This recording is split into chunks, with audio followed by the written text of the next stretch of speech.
Yo soy la tierra y sobre mí crece la agricultura infinita. Recibo el beso líquido de la minería y la espuma. Guardo en mis entrañas el acero y las bocas de los violines enterrados. Yo soy la tierra de cuchillos glaciales y calles templadas. Tengo puntuaciones de Báltico y vapores de estrellas.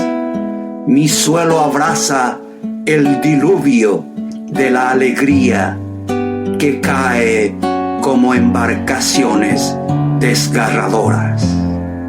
Yo soy la tierra martirizada, con trozos de nacimientos y sortijas indestructibles.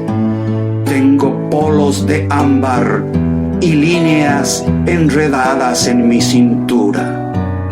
Ya no habrá peregrinos, pero yo estaré verde y colectiva.